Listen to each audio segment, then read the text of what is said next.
Tata sky के channel number 500। नमस्कार, bulletin में आप सभी का स्वागत है और मैं हूं आपके साथ कल्याण झा। हम अगले 20 मिनट में आपको देश दुनिया की 20 ऐसी खबरें बताने वाले हैं जो इस वक्त न केवल सुर्खियों में है बल्कि दिलचस्प और अहम भी है। तो शुरू करते हैं 20 मिनट में 20 खबरों का सिलसिला। सबसे पहले देखते हैं राजस्थान की कौन कौन सी खबर इस वक्त अहम है।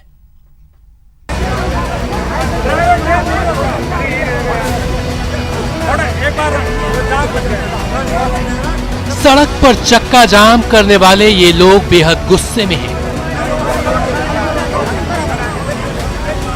एक बच्ची की मौत से ये लोग इस कदर आहत हैं कि इस जाम की वजह से लोगों को हो रही परेशानी समझने को तैयार नहीं। हाईवे के पास ही गांव की महिलाएं जार जार हो रही हैं। ये तस्वीरें अलवर जिले के बड़ौदा मेव थाना इलाके के शीतल गांव के पास की है। यहाँ 10 साल की मुस्कान हाईवे किनारे खेल रही थी, तभी एक तेज रफ्तार डंपर ने उसे कुचल दिया, जिससे उसकी मौके पर ही मौत हो गई। बच्ची को डंपर के नीचे आता देख डंपर ड्राइवर मौके से फरार हो गया। मुस्कान की मौत की खबर जैसे ही गांव वालों को पता चली, उनका गुस्सा भड़क उठा और उन्होंने हाईवे पर जाम लगा दिया। घंटे भर तक सड़क पर यूं ही बवाल होता रहा। बाद में प्रशासन की टीम ने लोगों को समझाकर जाम खुलवाया।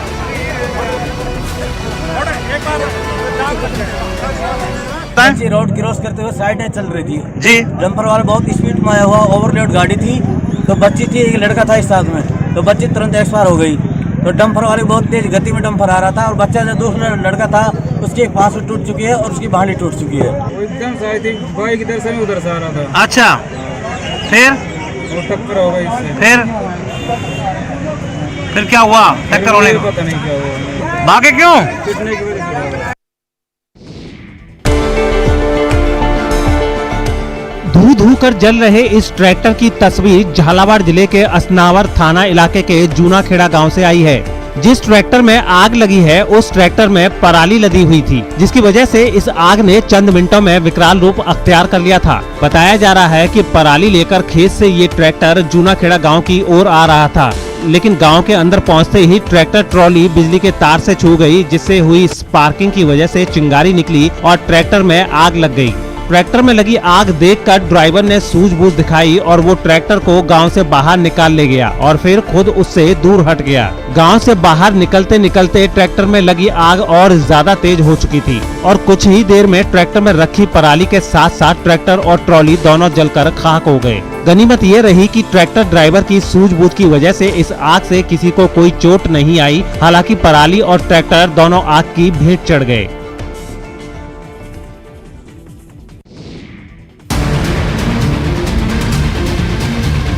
पुलिस गिरफ्त में सफेद कपड़ों से मुंह ढककर बैठे ये 8 लोग अपने जिस काले कारनामे को छुपाने की कोशिश में थे, भीलवाड़ा पुलिस ने उन्हीं काले कारनामों का भंडाफोड़ कर दिया है। ये 8 आरोपी पूरे प्रदेश में घूम घूम कर चोरी और लूट की वारदातों को अंजाम दिया करते थे। कई जिलों की पुलिस इनकी तलाश में थी, लेकिन ये किसी के हाथ नहीं आ रहे थे। लेकिन इस बार अतिरिक्त पुलिस अधीक्षक डॉक्टर राजेश भारद्वाज की टीम ने जाल बिछाकर इन सभी को दबोच लिया। साथ ही इनके पास से लूट का माल भी बरामद कर लिया। पुलिस ने इनके पास से जो माल बरामद किया है उसमें सोने के आभूषण, एक ट्रैक्टर और 3 मोटरसाइकिल शामिल हैं।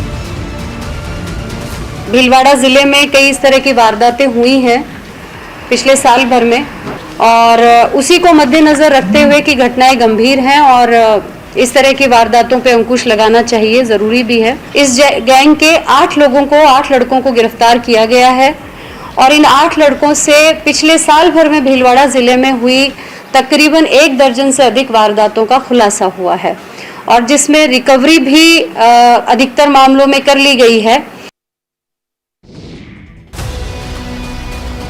सवाई माधोपुर में भी इन दिनों शुद्ध के लिए युद्ध अभियान के तहत मिलावटखोरों के खिलाफ कार्रवाई की जा रही है। इसी कार्रवाई के तहत सवाई माधोपुर जिला मुख्यालय के रीको एरिया में बने विनीत मसाले और जयंती उद्योग पर छापेमारी की गई। उप जिला कलेक्टर कपिल शर्मा के नेतृत्व में की गई इस छापेमारी के दौरान बड़ी तादाद में मिलावटी मसालों का जखीरा बरामद हुआ, जो जयंती उद्योग के कारखाने में बनाया जा रहा था। बताया गया है कि पिछले कई दिनों से जयंती उद्योग के मसालों में गड़बड़ी की शिकायत मिल रही थी और इसी शिकायत पर शुद्ध के लिए युद्ध अभियान के तहत जयंती उद्योग पर छापेमारी की गई। यहां से छापेमारी के दौरान भारी तादाद में मिलावटी मसाले भी जब्त किए गए हैं। ये युद्ध अभियान के तहत आज जिला कलेक्टर महोदय के निर्देशानुसार हमने सवाई माधोपुर में खेरदा इंडस्ट्रियल एरिया में विनीत उद्योग जयंत मसाला उद्योग में कार्रवाई की है। यहाँ पे जो इनकी निर्माण इकाई थी, यहाँ पे हमें खुला हुआ धनिया मिला और जो कि उसमें हमें संभावना है कि इसमें कलर या कुछ अतिरिक्त चीज़ें मिलाई जा रही है। उसका सैंपल बढ़ लिया है और जो भी इनका सामान है उसको सीज कर दिया गया और जो भी आगे रिपोर्ट आएगी उस अनुसार कार्रवाई की। पुलिस की गिरफ्त में 2 लाख के पटाखों के साथ बैठा ये शख्स प्रतिबंध के बावजूद पटाखे बेचकर लाखों बनाने की फिराक में था। पुलिस को जैसे ही खबर मिली कि रामगढ़ थाना इलाके में प्रतिबंध के बावजूद एक शख्स पटाखा बेच रहा है, एसपी तेजस्विनी गौतम ने अपनी रामगढ़ थाने की पुलिस को अलर्ट भेज दिया और इस अलर्ट पर रामगढ़ थाना की पुलिस ने मालपुर गांव की तलाशी के लिए निकल पड़ी। पुलिस की इस टीम को मालपुर गांव में थोड़े बहुत तलाशी के बाद ये शख्स मिल गया, जिसके पास पटाखों का जखीरा था। पुलिस ने इसे गिरफ्तार कर लिया और पटाखे जब्त कर थाने ले आए। अब इसके खिलाफ नियमों के मुताबिक कार्रवाई की जाएगी। आपको बता दें कि कोरोना और प्रदूषण की वजह से प्रदेश सरकार ने पटाखों पर प्रतिबंध लगा रखा है। और जिला पुलिस अधीक्षक अलवर महोदय के निर्देशानुसार पटाखों और अवैध आतिशबाजियों के विरुद्ध कार्रवाई करते हुए रामगढ़ थाना क्षेत्र में मालपुर 2 लाख रुपए मूल्य के पटाखों के साथ गिरफ्तार किया गया। कोटा में पहली बार एसीबी की ओर से एक जन संवाद कार्यक्रम का आयोजन किया गया। एसपी ऑफिस में हुए इस जन संवाद कार्यक्रम के दौरान एसीबी ने लोगों से ना रिश्वत देने और ना रिश्वत किसी को लेने देने की अपील की। इस जन संवाद कार्यक्रम में कोटा के व्यापारियों ने कहा कि अक्सर उनसे रिश्वत की मांग की जाती है, रिश्वत ना देने पर उनका कोई काम नहीं होता। साथ ही उन्होंने ये भी कहा कि व्यापारी को दबाना किसी भी सरकारी महकमे के लिए बेहद आसान होता है, लिहाजा वो खुलकर इस पर बात नहीं कर पाते। व्यापारियों की इस शिकायत पर एसपी अनिल बेनीवाल ने कहा कि डरने की बजाय उनके पास आएं ताकि भ्रष्टाचारियों को डर लगे। भ्रष्टाचारी डरेंगे तभी पूरे समाज में मैसेज जाएगा। एसपी ने ये भी कहा कि हम ये क्यों सोचें कि भगत सिंह पड़ोसी के घर में ही पैदा हों, क्यों ना खुद हम वैसा जज्बा पैदा करें। सरकारी महकमे में ये मैसेज देंगे कि सब हम जागरूक हो गए, अब अधिकारी कर्मचारी कोई भी पैसे मांगने से पहले 10 बार सोचेगा। ये आज हम यहाँ से प्रेरणा लेके जा रहे हैं व्यापार मतलब एंटी करप्शन ब्यूरो की और व्यापार महासंघ की मीटिंग। सरकार की तरफ से ये क्लियर कट निर्देश है कि हर महकमे के लोगों से बात की जाए, हर तबके के लोगों से बात की जाए, व्यापारी संघ से बात की जाए कि उनको करप्शन के इश्यू को लेकर क्या क्या दिक्कतें आती हैं, किस तरीके से वो लोग इस चीज़ से परेशान हैं और आपस में एक संवाद स्थापित करके इस चीज़ का निस्तारण किया जाए। उसी के पहले तो आज ये संवाद यहाँ पे कोटा में किया गया था, जिसमें अलग अलग संगठनों के लोगों से आज हमने बातचीत की है। मुख्यमंत्री अशोक गहलोत ने दौसा और सवाई माधोपुर जिले की महत्वाकांक्षी ईसरदा बांध पेयजल आपूर्ति परियोजना को पूरा करने के लिए इसकी बढ़ी हुई लागत को मंजूरी दे दी है। आपको बता दें कि सीएम गहलोत ने साल 2019-20 के बजट में दौसा और सवाई माधोपुर जिले के 5 कस्बों और 1244 गाँवों को पेयजल आपूर्ति के लिए 3159 करोड़ रुपए की परियोजना घोषित की थी। मूल परियोजना में स्थानीय जल स्रोत को मिलाकर यहाँ के लोगों को 40 लीटर प्रति व्यक्ति प्रतिदिन के आधार पर पेयजल आपूर्ति की बात कही गई थी, लेकिन बाद में जल जीवन मिशन के अंतर्गत पेयजल आपूर्ति की योजना को बढ़ाकर 55 लीटर प्रति व्यक्ति प्रतिदिन कर दिया गया। साथ ही इस योजना में 12 गाँवों और 1 कस्बे को भी शामिल किया गया। ऐसा करने से ईसरदा बांध पेयजल आपूर्ति परियोजना की मूल लागत में 899.12 करोड़ रुपए की बढ़ोतरी हो गई। सीएम गहलोत ने इस बढ़ी हुई लागत को वित्तीय मंजूरी दे दी है ताकि ये महत्वपूर्ण प्रोजेक्ट जल्द पूरा हो सके। प्रदेश में निकायों की ओर से आवाप्त जमीनों के मामले में सरकार ने विकसित भूमि के आवंटन में रियायत देने का फैसला किया है। इसके लिए जो प्रावधान जोड़े गए हैं उससे अब निकायों की ओर से अवाप्त की गई जमीनों के बदले भू मालिकों को 15% विकसित भूमि की जगह 15% मिश्रित भूमि या 20% आवासीय और 5% कॉमर्शियल जमीन मिल सकेगी। इस मामले में यूडीएच ने सभी नगरीय निकायों के लिए बुधवार को ही आदेश जारी कर दिए हैं। आपको बता दें कि नगरीय निकाय के आवेदन पर राज्य सरकार की अनुमति से 15% आवासीय विकसित भूमि की जगह पर 15% मिश्रित उपयोग की भूमि अथवा 20% आवासीय और 5% कॉमर्शियल उपयोग की जमीन आवंटित की जा सकेगी।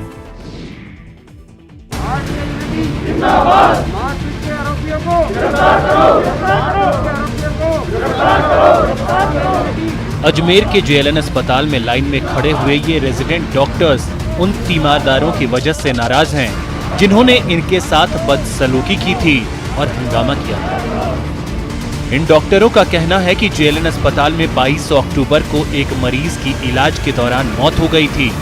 उस मरीज की मौत के बाद उसके परिजनों ने अस्पताल में भारी हंगामा किया था और उस दौरान कई जूनियर डॉक्टरों के साथ बदसलूकी भी की थी। तीमारदारों की इस करतूत के खिलाफ जूनियर डॉक्टरों ने प्रशासन से कार्रवाई की मांग की थी, लेकिन 10 दिन बीत जाने के बाद भी एक भी आरोपी की गिरफ्तारी नहीं हुई। उसी वजह से इन डॉक्टरों ने 2 घंटे का कार्य बहिष्कार किया और एक बार फिर आरोपियों की गिरफ्तारी की मांग दोहराई।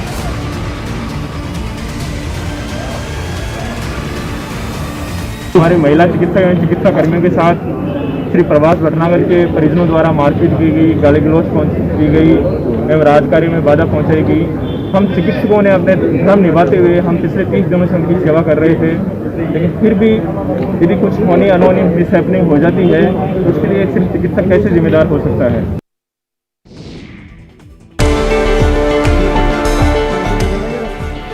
हाथों में आवेदन लिए ये लोग टोंक के अलग अलग हिस्सों के पार्षद हैं। इस आवेदन के जरिए ये लोग कलेक्टर से चिकित्सा विभाग की शिकायत करने आए हैं।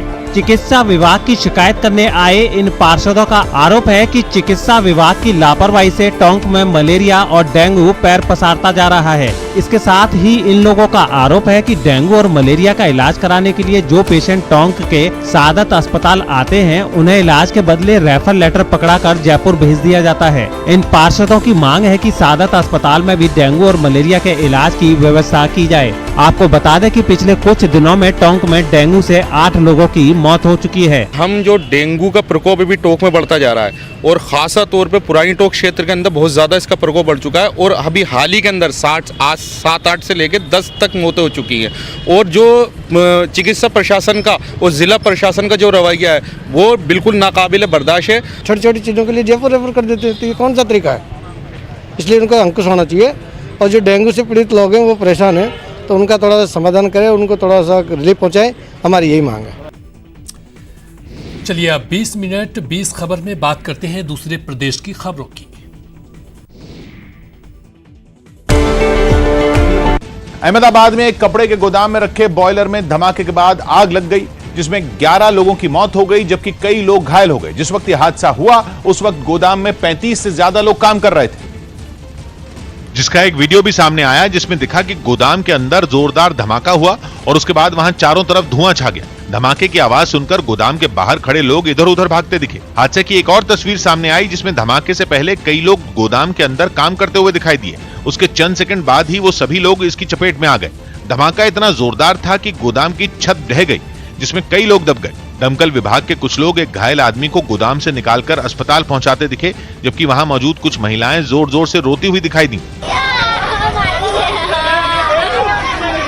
हालांकि थोड़ी ही देर बाद आग को तो बुझा लिया गया लेकिन हादसे में गिरी छत और कपड़ों के नीचे दबे लोगों को निकालना बचाव दल के लिए चुनौती बना रहा। काम कर रहे थे लोग, वो फंसे, कुछ जले भी है। हादसे के बाद चलाए जा रहे बचाव के काम में कई लोगों को सुरक्षित बाहर निकाल लिया गया जबकि घंटों तक बाकी बचे लोगों की तलाश जारी रही क्योंकि हादसे के वक्त गोदाम में काम कर रहे कई लोगों को घंटों बाद भी उनका पता नहीं चल पाया।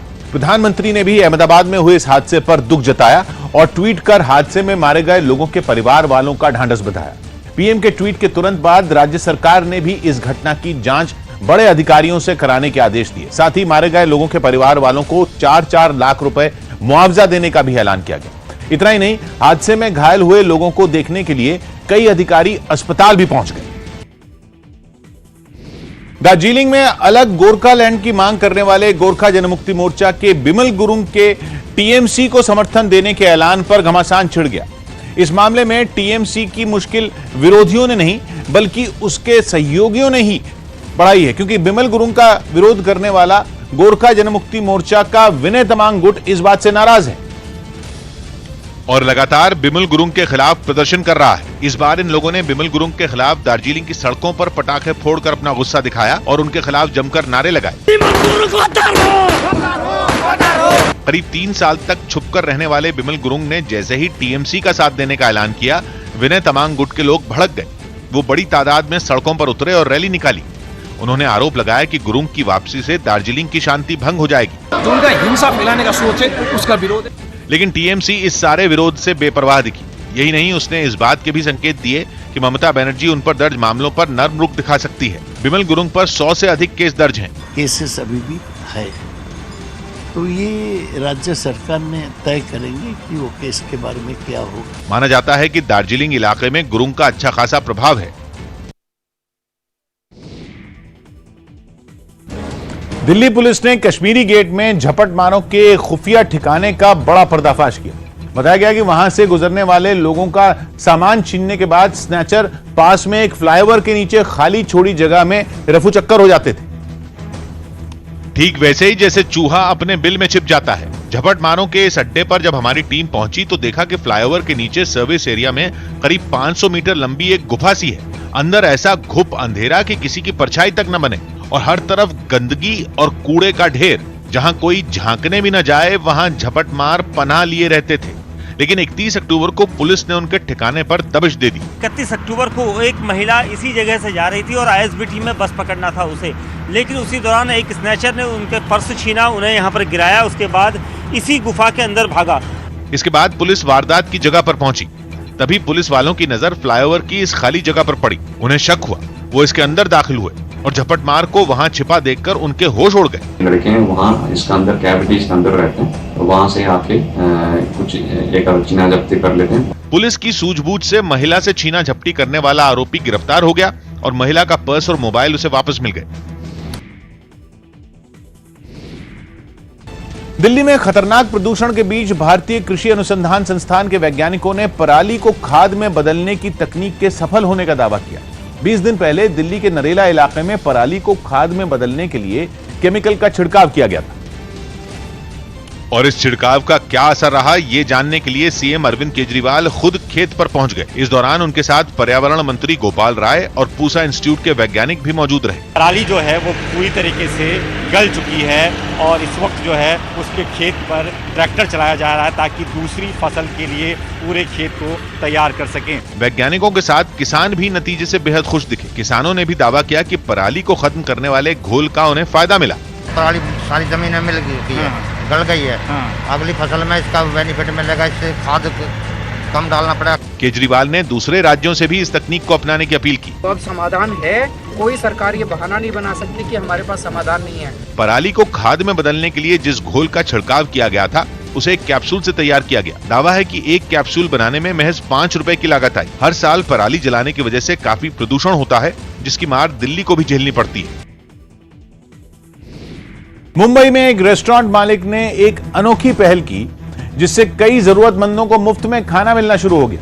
बताया गया कि कोरोना संकट के बीच गरीबों के सामने खाने पीने की समस्या खड़ी हो गई थी, जिसे ध्यान में रखकर रेस्टोरेंट के सामने नेकी की टोकरी नाम की एक टोकरी रखी गई और लोगों से खाने पीने की चीजें उस टोकरी में रखने की अपील की गई, ताकि भूखे लोग किसी से पूछे बिना टोकरी से खाने पीने का सामान लेकर अपना पेट भर सकें। जरूरतमंदों की मदद का ये तरीका चल पड़ा। सामने आई एक तस्वीर में कई गरीब लोग उस टोकरी में रखी खाने की चीजें लेते हुए दिखाई दिए। महिलाएं हों या फिर बच्चे, सभी जरूरतमंद नेकी की टोकरी से फायदा उठाते नजर आए। कितने दिन हो गए कि आप यहाँ से खाना लेकर जा रहे हैं? अभी जब से बंद हो गया तब से। इस काम को शुरू करने वाले मोहम्मद जमील कुरैशी ने लोगों की जरूरत को देखते हुए दूसरे इलाकों में भी ऐसी ही नेकी की टोकरी को रखने का फैसला किया। ये नेकी की टोकरी हम यहाँ से और भी जगहों पे रखने वाले हैं। बताया गया कि पिछले कुछ दिनों से रेस्टोरेंट मालिक और आसपास के लोगों की मदद से चल रही इस नेकी की टोकरी से सैकड़ों भूखों को खाना मिल चुका है। कश्मीर के हुनर को बढ़ावा देने के लिए भारतीय सेना ने बारामूला में एक टैलेंट हंट शो का आयोजन किया। इस टैलेंट हंट में कश्मीर के नौजवानों ने बढ़ चढ़कर हिस्सा लिया। जहां कोई जबरदस्त डांस करता दिखा तो किसी ने अपनी सुरीली आवाज में गाना गाकर सबको मदहोश कर दिया।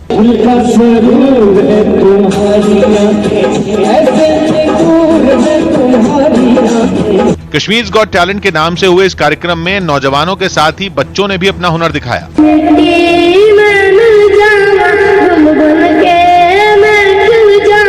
सेना की इस पहल के लिए नौजवानों ने उनका शुक्रिया अदा किया और इस तरह के कार्यक्रमों को कश्मीर के नौजवानों के लिए जरूरी बताया। सीरियसली इनसे थैंकफुल हूं कि इनने बच्चों को एक मौका दिया यहाँ पे अपना टैलेंट शो करने का। इस कार्यक्रम में अधिकारियों और जवानों के परिवारों के साथ बड़ी संख्या में स्थानीय लोग भी पहुंचे, जो तालियां बजाकर प्रतिभागियों का हौसला बढ़ाते दिखे।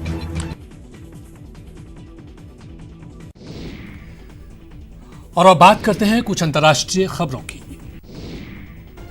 अजरबैजान से जारी जंग के बीच आर्मेनिया ने नगोर्नो कराबाख पर बमबारी का एक वीडियो जारी किया और इस हमले के पीछे अजरबैजान का हाथ होने का दावा किया। इस वीडियो को आर्मेनिया के रक्षा मंत्रालय की तरफ से जारी किया गया, जिसमें नागोर्नो कराबाख के स्टेपनाकर्ट शहर पर आसमान से बम बरसते दिखाई दिए। रात के अंधेरे में हुए इन जोरदार धमाकों की गूंज से पूरा इलाका सहम उठा।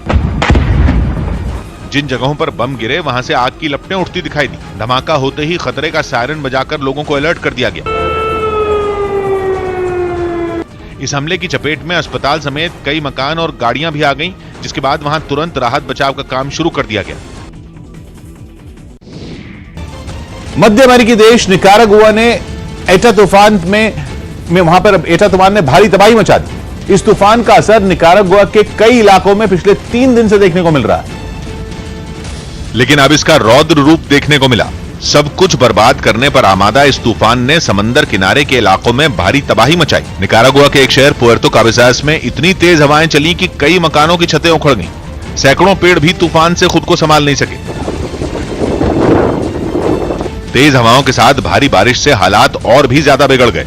हालांकि प्रशासन ने उन इलाकों में रहने वाले सभी लोगों को पहले ही सुरक्षित जगहों पर भेज दिया था। यही वजह रही कि कोई भी आदमी इसकी चपेट में नहीं आया, लेकिन अमेरिकी महाद्वीप के सबसे गरीब देशों में शुमार निकारागुआ के कई इलाके पूरी तरह बर्बाद हो गए। अफ्रीकी देश युगांडा में राष्ट्रपति पद के उम्मीदवार माने जा रहे विपक्ष के और एक नेता को पुलिस ने गिरफ्तार कर लिया। नामांकन दाखिल कराकर लौट रहे नेता पर पुलिस ने आरोप लगाया कि वो बिना मंजूरी के राजधानी कैंपाला में एक रैली करने जा रहे थे और इसलिए उन्हें गिरफ्तार किया गया। इस घटना का एक वीडियो भी सामने आया, जिसमें साफ दिखा कि राजधानी कैंपाला में नामांकन कराकर लौट रहे विपक्ष के नेता बॉबी वाइन के काफिले को पहले पुलिस ने रोका और जब उन्होंने इसका विरोध किया तो पुलिस उन्हें उनकी गाड़ी से खींचकर बाहर निकालने लगी। इस दौरान उनके समर्थकों और पुलिस वालों के बीच जमकर भिड़ंत भी हुई। सामने आई एक तस्वीर में तो पुलिस वाले उन्हें और उनके समर्थकों को घसीटते हुए भी नजर आए। If you're taking orders from somebody, let them explain. You are continuing to expose yourself. इससे पहले भी पुलिस ने युगांडा के राजनीतिक दल forum for democratic change party के उम्मीदवार माने जा रहे एक नेता को इसी तरह गिरफ्तार किया था। श्रीलंका के कालुतरा में एक बचाव अभियान के बाद 100 से ज्यादा व्हेल की जान बचा ली गई। व्हेल का यह झुंड तैरते हुए किनारे की तरफ आ गया, लेकिन पानी कम गहरा होने की वजह से ये व्हेल रेत में ही फंस गईं। कालुतरा से सामने आए वीडियो में कई व्हेल समंदर तट पर फंसी दिखाई दी। रेत में फंसी कई व्हेल तो बुरी तरह छटपटाती नजर आई। हालांकि जानकारी मिलते ही बचाव दल के लोग वहां पहुंचे और इन व्हेल को दोबारा गहरे समंदर में भेजने की कोशिश शुरू की। इन भारी भरकम व्हेल को रस्सियों की मदद से गहराई की तरफ खींचा गया। हालांकि घंटों की मशक्कत के बाद भी किनारे फंसी कई व्हेल को नहीं बचाया जा सका। इन्हें बाद में खुदाई करने वाली मशीनों की मदद से समंदर किनारे रेत में ही दफना दिया गया। और 20 मिनट 20 खबरें में फिलहाल इतना ही।